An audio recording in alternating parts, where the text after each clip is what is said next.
Welcome back to my channel. So today I watched Sneako, Andrew Tate, Nick Fuentes, and Myron, and I really enjoyed Andrew Tate and Nick Fuentes' podcast. A lot of things that made sense, and basically it was about how to get the race to have more children and which route is the one to get more power on the planet. Basically, Nick was saying that the survival of his race is existential, and that Andrew Tate was saying basically that every time someone tries to help or get involved with you guys just point at the J's and just say like, hey, this guy's a J, this guy's a J, this guy's a J. And that at a certain point, it's funny, but it's just like, why bother? And then Nick made some very good points that in order for him to succeed with their race, it's not about having more kids per se, it's about having more influence on college campus and setting up newspapers and starting a revolution through information and application of those sorts of things. One of the things I liked a lot about what they were talking about was that Myron asked, what made you all take the red pill? And in agreement, they all agreed that marrying in today's time, having a family in today's time, it's a weird thing. The day and age is not like the olden days, and that there's a lot more freedom that kind of screws things up. So I understood what they were saying there, and it was interesting that there wasn't like in more headbutting in between each other. So as the podcast went on, as the episode went on, Sneako comes in, and Sneako basically says that, why should I get involved with them when they want a white nationalist, religious Catholic state? He said, why would he want to say no Sharia law, but then there would have to be Christian Sharia law, and what would Christian Sharia law look like? So that was a very interesting point. Then he said that, why are they always hating on immigrants when America is a land of immigrants, and that they want a white nationalist, white ethno state? Which was just like, yeah, I understand what you're saying, because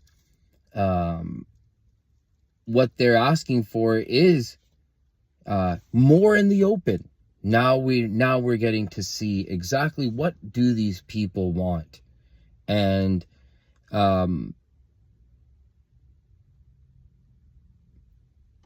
he also said stuff like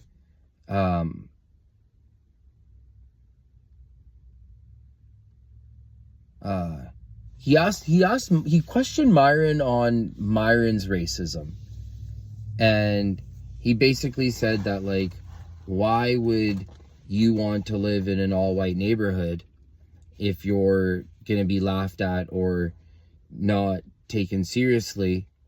And Myron basically said that if you're a student in an all-white school and you're the minority, when you get into powerful positions in the workforce, that you'll still be a minority. But Sneako really knocked it out the park when he said that.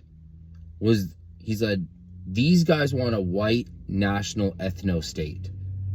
He said, but America was not founded with that sort of thinking. He said, I believe in a democracy. I believe in It doesn't matter which religion you are. So, which was also very weird that you have 2 Muslim guys sitting there, 3, Sneako, Myron, Andrew Tate, all working in line in conjunction with what Nick was saying, but if they had it their way, they'd be like, get rid of these guys too. So it's interesting. It's an interesting thing. Also, I feel like maybe Sneako just sees no upside to any of that. Whereas I feel like Myron, his logic,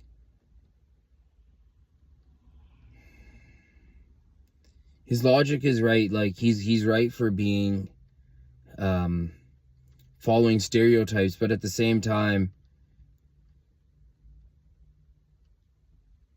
it's very hard to fully adapt that line of thinking, to have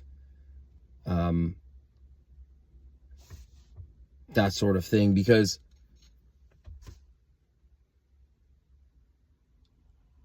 you're either like a racist or you're not. And it's very hard to commit to following through with all these beliefs and fully applying them every day, right?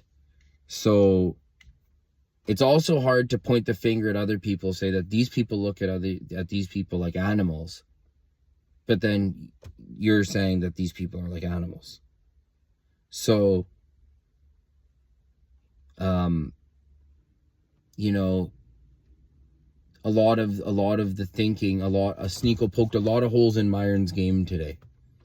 And I think that as viewers and as listeners, we finally got to kind of see, like, yeah, are these thoughts, are these ideas on what immigration and what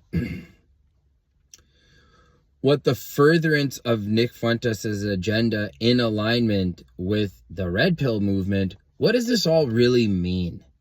Where is this all going? Right? Because Nick Fuentes is saying, oh, Tucker Carlson, his dad's CIA. Andrew Tate's like, oh, his dad was CIA. Tucker Carlson says, J.D. Vance is a great guy. Andrew Tate says, J.D. Vance is a great guy. Nick says, J.D. Vance isn't a great guy. So it's just interesting to see all these things happen. But you can see that they're able to have the more proper conversation that all the listeners want to know what's going on here, versus him going on to Patrick Bet-David. He wants to be popular so bad, and he'll do anything to always just be the center of attention and name drop whenever he can, whereas Myron and Sneako and Nick Fuentes and Andrew Tate are kind of black sheep. So I think we're gonna leave it there. If you're noticing more and more things and noticing downfalls of certain teams, then certain teams are gonna pick up the space, the power vacuum. And maybe power is shifting, maybe power isn't even shifting. Maybe it's the exact same. So this is where we're stuck analyzing the chessboard, wondering what the hell's really going on out there. Because, yeah, Nick Fuentes is super popular right now, but he doesn't say he's a white nationalist. But he also says that the Democrats and the Republicans are the exact same thing. So it's almost like, okay, here's the guy that's natural, a gift from God, that is just talking up a storm and screwing plans up of the machine and making things more difficult. Or is this guy given a script which he's told to say all these things to get certain bases of people riled up? Thanks for watching. Please leave a like and subscribe. Thank you.